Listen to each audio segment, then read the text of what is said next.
Okay, let's take a few minutes and talk about your early years and influences. Our first question is, what was your name at birth? My name at birth? Going all the way back. Max Schindler, Any middle names? author. When were you born?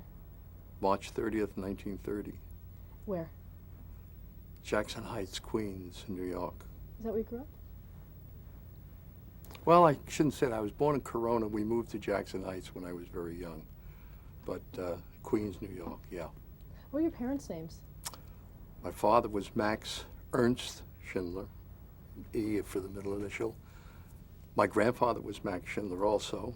My son is Max Schindler, and I have a grandson, Max Schindler. My mother's name was Margaret Elizabeth Becker. Did they work? My father worked. My mother was a housewife, yeah. My father worked in a, what shall I call it? My father worked in a sweatshop. He worked for a lithographic supply house that made the printing rollers that they use on the printing presses in the newspapers. And when I was a kid, I went down there, and I remember it was hot, sweaty. They didn't have air conditioning. There were holes cut into about 3 or 4 floors, and they poured the liquid material into a vat, and they cooled it, and they pulled the rollers out on the bottom. And my father died of lung cancer, and I'm convinced that it was industrial cancer because of the fumes that were in that place. My father smoked, but he and a number of the people he worked with all died around the same time, and I think it was from the fumes. Were you interested in news growing up? Not exorbitantly so, but I was interested in news, but not to the degree I am now. I read the papers when I was a kid growing up. I delivered the papers when I was a kid growing up, but I wasn't as into it as I am now. What were your hobbies growing up? Played hockey and stickball and football and baseball. I collected pictures of famous artwork. I was interested in artwork, Da Vinci, Raphael, and I collected a lot of pictures of them. I was interested in that. I collected a lot of baseball cards too. Were you interested in theater at all? A little bit. I can't say that I had an enormous interest in it when I was a kid, but a little bit, yes. Did you know what you wanted to be when you grew up? No, I really didn't. I thought, no, well, yes, I did. When I was a kid growing up, I mean, it had nothing to do with this. As a kid growing up, I always wanted to go to West Point, and I wanted to be a pilot in the Air Force. And they always told me in my classes would either just keep me out or just get me in. I have astigmatism.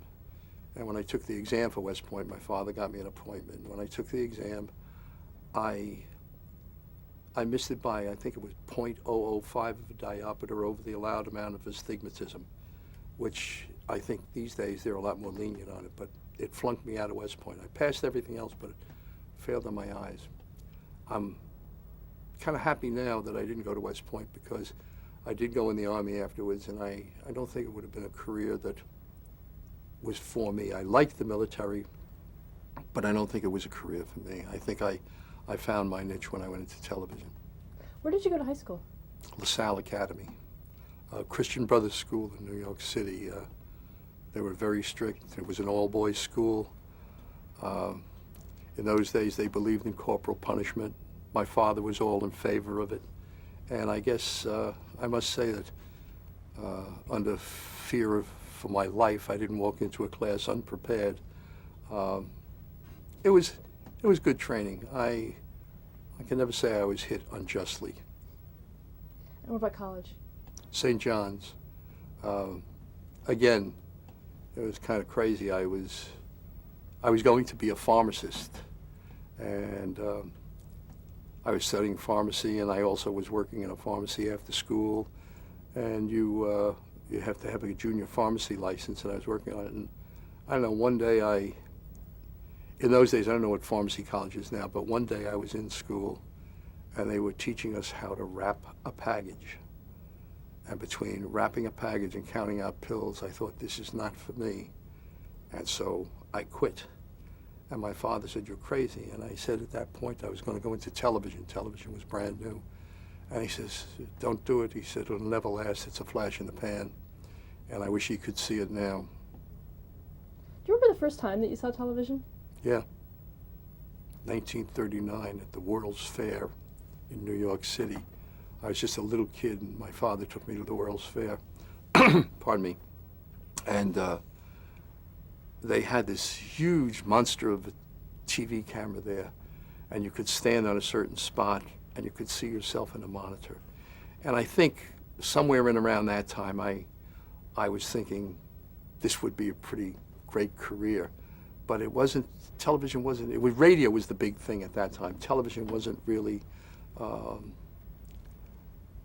nobody really thought of it as being something commercial at that time. You talked about 1939, and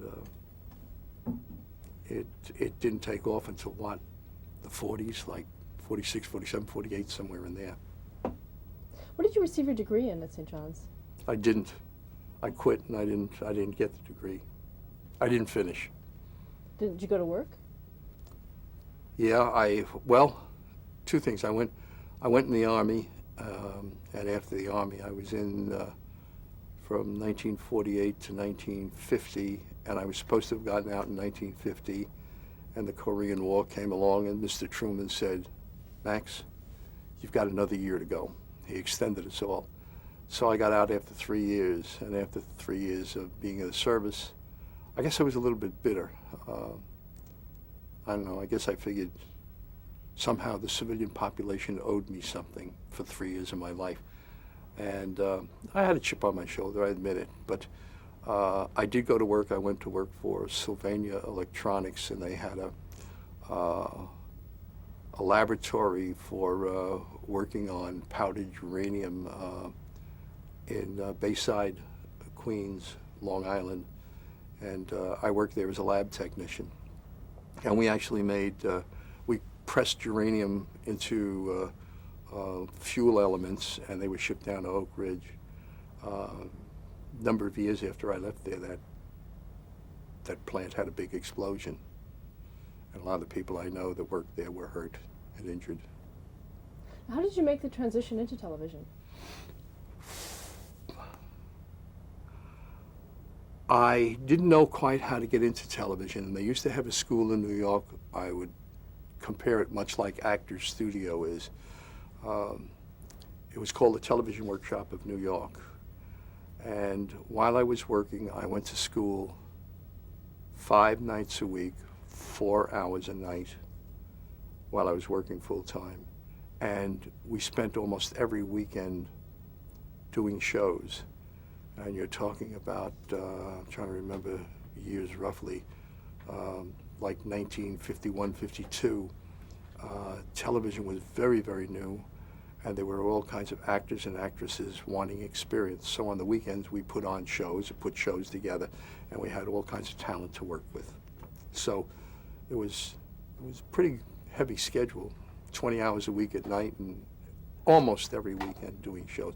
But I loved it. I absolutely fell in love with it. For the first time in my life, I found something that I really wanted to do and something I could put myself into. Did you know what part of television you wanted to be in? I wanted to be the director. I mean, I worked as a cameraman, and I've worked on lighting, and I've worked on a lot of things, but I always wanted to be the director. Why? I don't know. I felt the director held it all together. The director was the creative control on the program. The way the program looked depended on the director. The cameramen, you got 3 or 4 or 5 cameras, how many you've got out there, but they can't see the overall picture. The director can see the different cameras and the shots and how to blend them together and how to make it come to life. And also the director can tell the cameraman what shots to get that'll make it come to life. I always wanted to be the director. What was your first job in television? In Neenah, Menasha, Wisconsin, as a cameraman at a station called WNEM. They later merged with another station that was trying to get a permit for Green Bay, Wisconsin. I think they are now WFRV, Fox River Valley in Green Bay. They moved up there, but that's where I first went to work in Neenah, Menasha, Wisconsin. What kind of things did you do as a cameraman? You name it, we did it. I mean, we did cooking shows, we did news, we did sports, we did a little bit of everything. Yeah, I guess in those days, we didn't know where we were going or what we were doing with television. And you did something. Oh, I also directed at that station. But you did something and you had nobody to pattern yourself after. So you did something, and if it worked out right, you said, I'll do that again. If it worked out badly, you said, I'll remember not to do that anymore. So it was sort of a hit and miss proposition as we were going through television. And in those days, we were all like medical general practitioners. We did a little bit of everything when you directed. Now, television is very refined.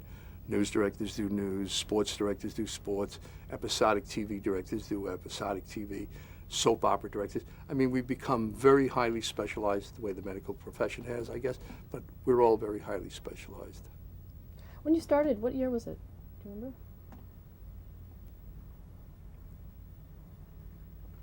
1954. What's January of 1954, I went to Green Bay, Wisconsin, because it was freezing cold. What was the equipment like at the time? It's all black and white. A lot of Dumont, a lot of RCA cameras. Almost all the cameras in those days were American cameras. I don't remember Japanese cameras as we have now, Sony and Nikagamis. And, all of the cameras were American that I remember. Mostly RCA and Dumont. Black and white. Lighting was a little more difficult, and you needed a lot more light than you do now. The tubes weren't as sensitive. And I can even remember women wearing or using eyebrow pencils on their lips to make their lipstick darker, because lipstick didn't make it. Sometimes they wanted more of a look as though they were wearing lipstick, so they had to use something darker on their lips. And how long were you at that station? About a year, give or take, about a year. What did you do next? I went to Sioux City, Iowa, and we put the TV station in Sioux City, Iowa on the air. KTIV TV in Sioux City, Iowa. And I went out there as production manager, and production manager meant that the directors worked for you, you schedule the directors, and as production manager, when the good things came along, the specials, you directed them. So you leave the other directors do the day in and day out stuff, and you directed the specials. Was the station affiliated with any network? NBC at that time, yeah. So have you been with NBC throughout? No, not really, because I left there and I went to a station that was CBS. While I was working there, let's see what happened. I met my wife. I went to watch a friend of mine try out for a little theater group. They were doing a comedy called Lo and Behold. And he was trying out for the lead. My wife went there to watch the tryouts because she wanted to be in the next play, which was Sabrina Fair. And they talked her into trying out for the lead in that play, which she got. And since I was there, and I was the only New Yorker in the place, there was a part for a gangster, typecasting. There was a part for a gangster. And so in the third act, I had to grab my wife and kiss her and throw her down on the couch 3 times, and that's how we met. And the director always used to scream at my wife, her name is Elaine, he used to scream, "Elaine, you're supposed to struggle." Now that's my version of it, she'll tell you a different version. But that's how we met.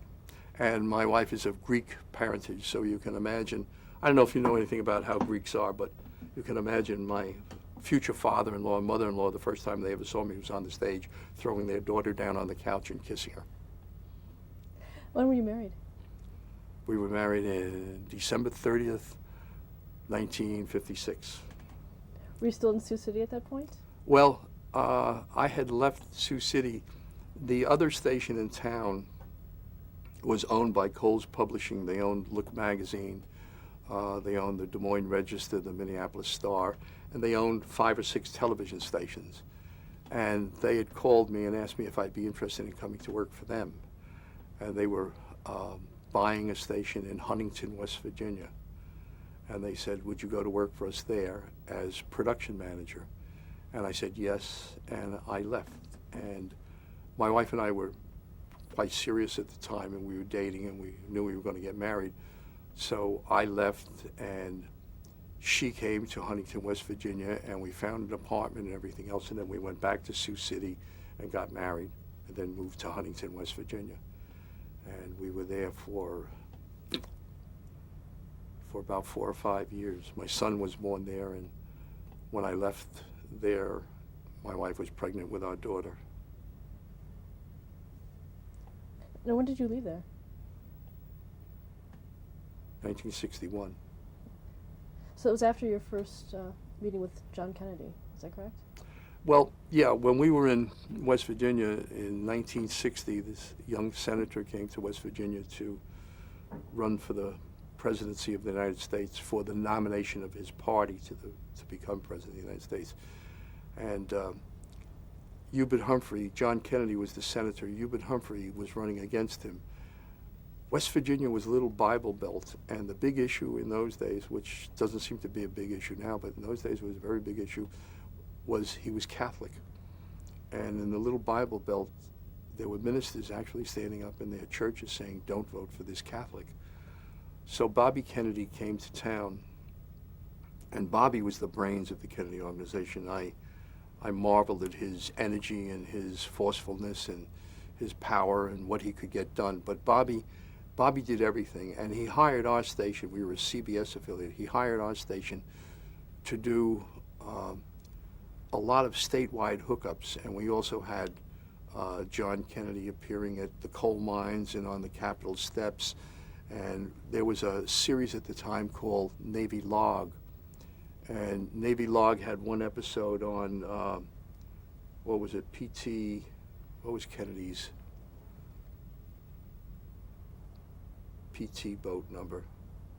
Anyhow, he was in this PT boat that had been cut in half, and one of the men in the group in the episode that they wanted to play in West Virginia kept praying on his rosary beads.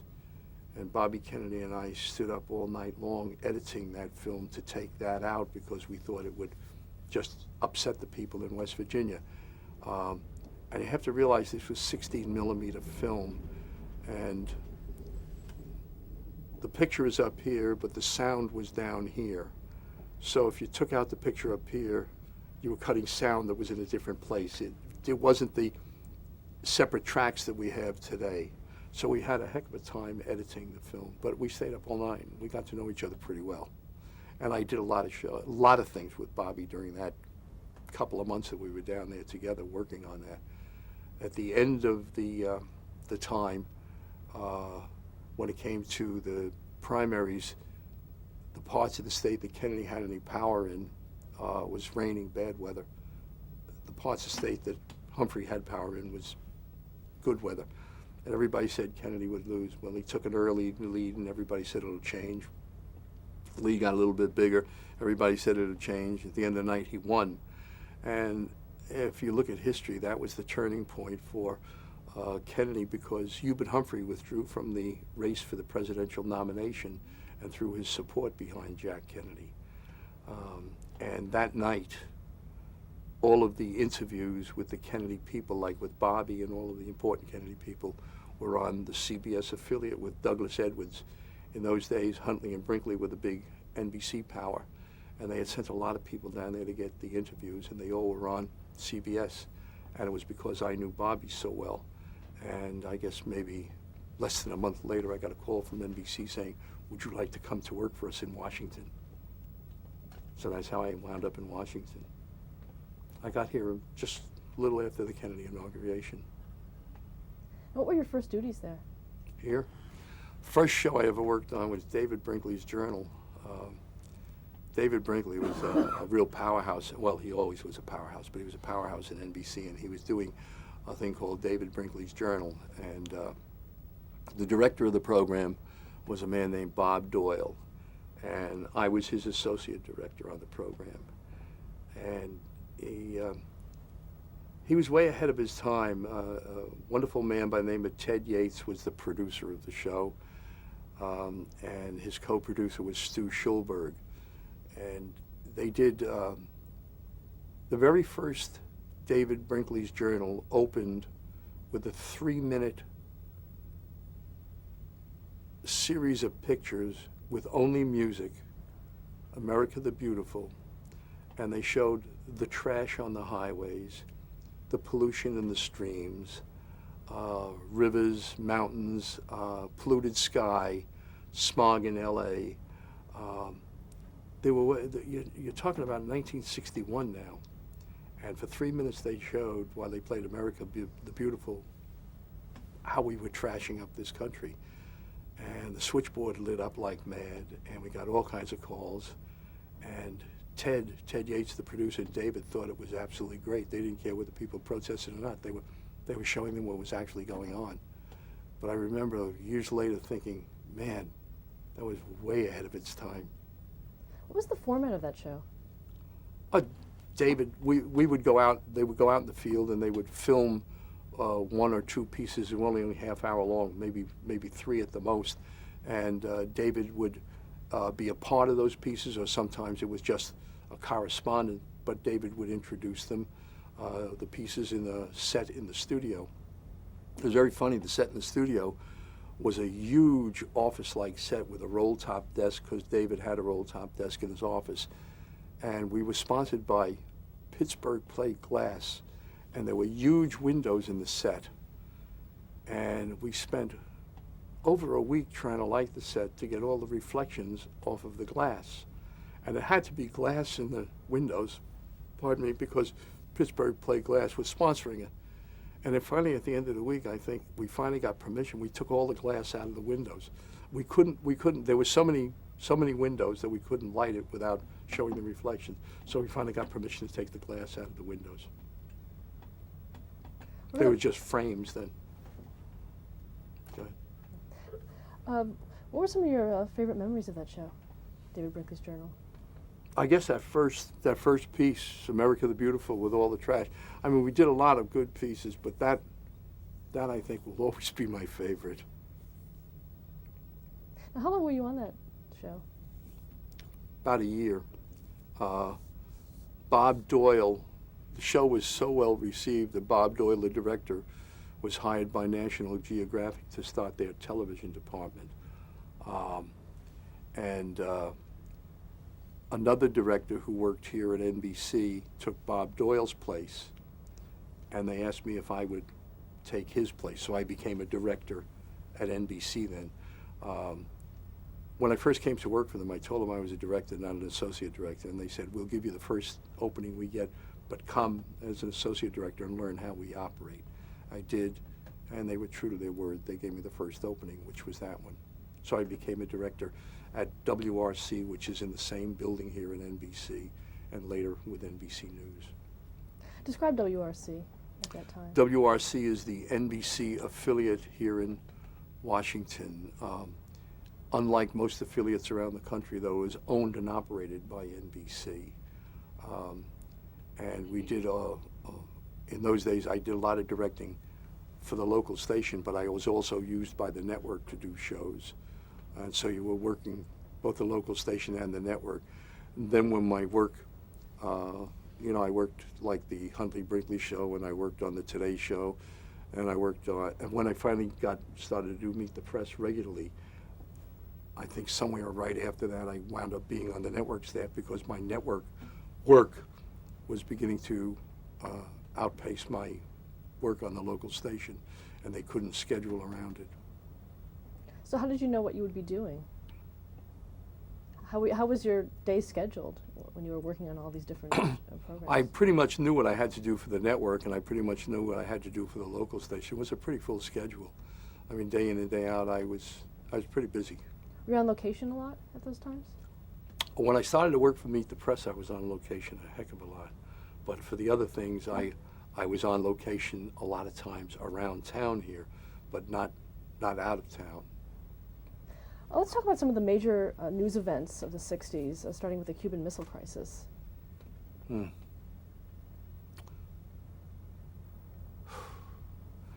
We all knew that something was happening because people were being called away from parties here in town. Very high-placed government officials were being called away. We knew it was serious when they started showing pictures of missile silos opening. We thought Washington would be probably a prime target because it was very serious. Here was this young President Kennedy facing off with Nikita Khrushchev. And I guess he wanted to push to see how hard he could get this young president to back off. Kennedy said the missiles had to be taken out of Cuba. Khrushchev said, "Niet, no way." And there were Russian ships steaming toward Cuba, or as Kennedy used to say, Cuba. It was kind of a scary time, and I don't know how it was around the rest of the country, but in Washington it was very scary. My daughter had just been born, I guess a couple of months earlier, and because of a death in the family, she hadn't been baptized. And I came home one night and my wife said to me, "I baptized Maggie in her crib." She was that scared that we were going to have a nuclear war at that time. So it was a very scary time here in Washington. What about the press coverage itself?